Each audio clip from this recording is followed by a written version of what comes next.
2026 MotoGP sezonunun en çılgın, en tahmin edilemez ve teknik anlamda en çok soru işareti bırakan yarışını geride bıraktık sevgili yarışseverler. Hollanda Assen GP, namı diğer hızın katedrali, sadece pist üstündeki geçişlerle değil, arka plandaki devasa mühendislik savaşlarıyla da tarihe geçti. Bir yanda şampiyonluk favorisi Ducati ve Aprilia sürücülerinin çakıl havuzuna gömülen hayalleri, diğer yanda ise yarışa 22. sıradan başlayıp adeta bir mucizeye imza atan temsilcimiz Toprak Razgatlıoğlu ve Yamaha'nın garajında patlak veren büyük kriz. Çoğu kanal size sadece kimin kaçıncı olduğunu söyledi ama biz bugün burada kronometrelerin ve telemetri verilerinin arkasındaki gerçekleri konuşacağız. Yamaha'nın gizemli titreşim sorunu nedir?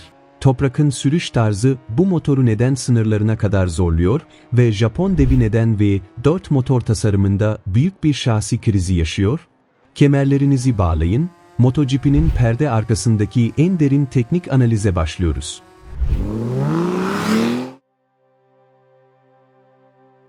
Analizimizin ilk ve en önemli katmanı, Yamaha'nın yıllardır direndiği ama sonunda teslim olduğu motor mimarisi değişimidir. Biliyorsunuz, Yamaha Grid geleneksel sıralı 4 silindir, Inline 4, motor bloğunu kullanan son kaleydi.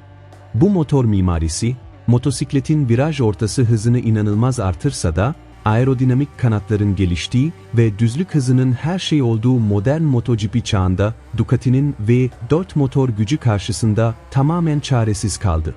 Yamaha, 2026 sezonuyla birlikte radikal bir kararla V4 motor mimarisine geçiş yaptı. Ancak bir motor bloğunu değiştirmek, sadece beygir gücünü artırmakla bitmiyor. V4 motorlar, sıralı 4 silindirli motorlara göre çok daha dar, çok daha kompakt ama bir o kadar da agresif bir güç üretimine sahiptir.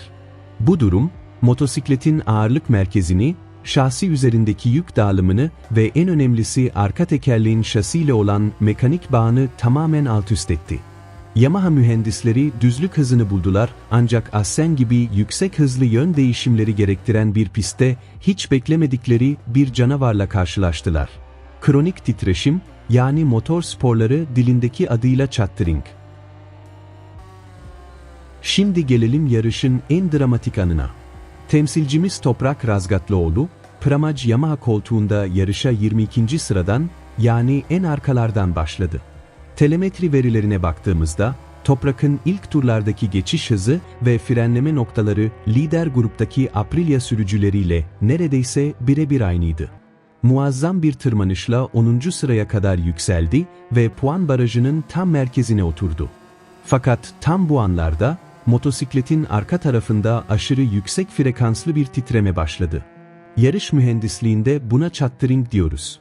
Chattering, lastiğin esnekliği ile şasinin esneme frekansının birbiriyle çakışması ve motorun viraj içinde saniyede onlarca kez kontrolsüzce zıplaması durumudur. Toprak Razgatlıoğlu, yapısı gereği dünyadaki en agresif frenleme yapan sürücülerden biridir. Arka tekerleği havaya kaldırarak, tüm yükü ön tarafa bindiren ve motoru viramlara adeta kaydırarak sokan bir sürüş tarzı var. İşte bu agresif tarz, Yamaha'nın yeni V4 şasisinin henüz çözülememiş esneme zaafıyla birleşince, arka taraftaki rezonans kontrolden çıktı.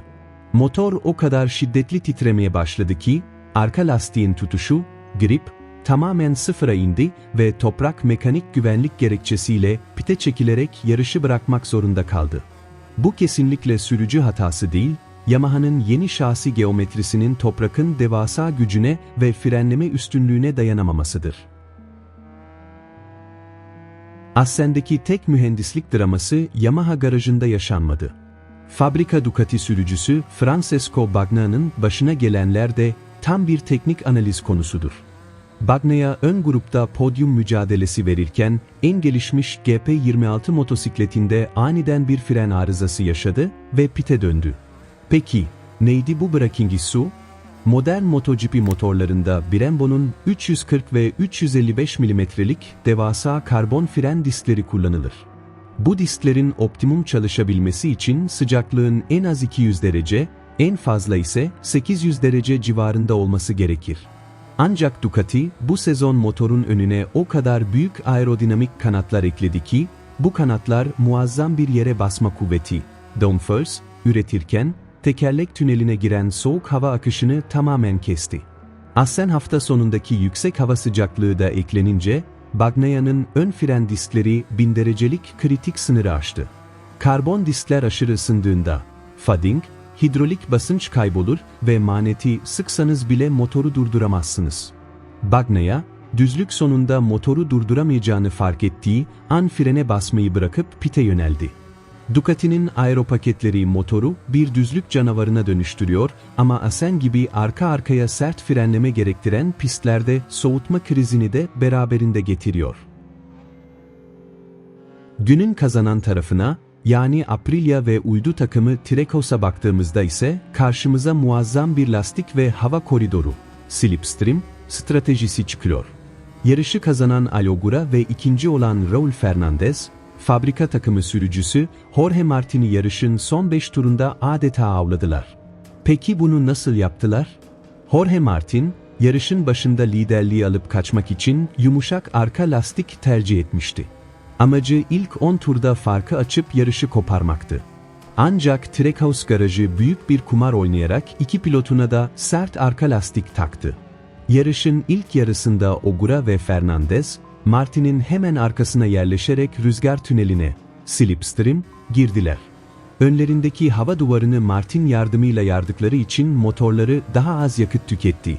Ön lastikleri daha az ısındı ve en önemlisi sert arka lastiklerini hiç hırpalamadılar. Yarışın bitimine 5 tur kala Martin'in yumuşak lastikleri tamamen bittiğinde, Ogura ve Fernandez'in sert lastikleri optimum çalışma sıcaklığına yeni ulaşmıştı. Telemetride viraj çıkış hızlarına, traction, baktığımızda, Ogura'nın Martin'e viraj başına 0.3 saniye fark attığını görüyoruz. Tamamen kusursuz, ders niteliğinde bir lastik satrancı izledik. Yarışın geri kalanındaki orta grup mücadelelerinde de telemetri ve hakem odası kararları ön plandaydı. Fabio Di Gianantonio, VR46 Ducati'siyle Marc Marquez'e karşı harika bir savunma yaptı. Aslında yarışı pist üstünde Marquez'in arkasında bitirmişti. Ancak Marc Marquez, son turlardaki o yoğun podyum baskısı altında viraj çıkışında pist sınırlarını, track limits, ihlal etti. Modern MotoGP'de sensörler artık milimetrik ölçüm yapıyor ve yeşil boyalı alana basan sürücü direkt olarak bir sıra geriye düşürme cezası alıyor. Marquez bu teknik hata yüzünden 7.liğe gerilerken, Di Gianantonio 4. sırayı kaptı. Bir diğer büyük şanssızlık ise Brett Binder cephesindeydi. Binder yarışı çok iyi bir yerde bitirmesine rağmen, yarış sonundaki teknik kontrollerde arka lastik basıncının, Michelin'in belirlediği güvenli alt sınırın altında olduğu tespit edildi. Yeni kurallara göre lastik basıncı kuralını ihlal etmenin cezası doğrudan yarış süresine eklenen ağır saniyelerdir. Binder bu teknik ihlal nedeniyle 11. sıraya kadar geriledi. Öte yandan Fabio Quartararo ve Alex Rins, Yamaha'nın o meşhur düzlük hızı dezavantajına ve motordaki tüm titreşim risklerine rağmen, Assen'in akan viraj yapısını mükemmel çizgilerle birleştirerek 8. ve 9. sıralarda finish gördüler. Bu sonuç, şasi kriziyle boğuşan Yamaha mühendislerine gelecekteki testler için çok değerli veriler sağladı. Evet, değerli aboneler ve izleyiciler, Assen GP bize gösterdi ki modern MotoGP artık sadece sürücünün bilek gücüyle değil, bilgisayar başındaki mühendislerin şasi esneme hesaplarıyla, lastik basınç stratejileriyle ve aerodinamik soğutma çözümleriyle kazanılıyor. Aprilia ve Trackhouse ortaklığı bu yarıştan altın değerinde verilerle ayrılırken, Ducati'nin fren, Yamaha'nın ise acil olarak titreşim sorununu çözmesi gerekiyor. Özellikle temsilcimiz Toprak Razgatlıoğlu'nun bu şasinin limitlerini ne kadar çabuk bulduğunu gördük.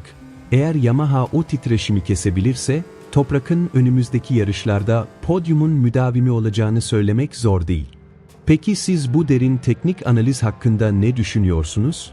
Yamaha mühendisleri Toprak'ın sürüş tarzına uygun bir V4 şasisini bir sonraki yarışa kadar yetiştirebilir mi? Videoyu teknik analiz içeriklerimizin devamı için beğenmeyi, kanala abone olmayı ve bildirimleri açmayı unutmayın.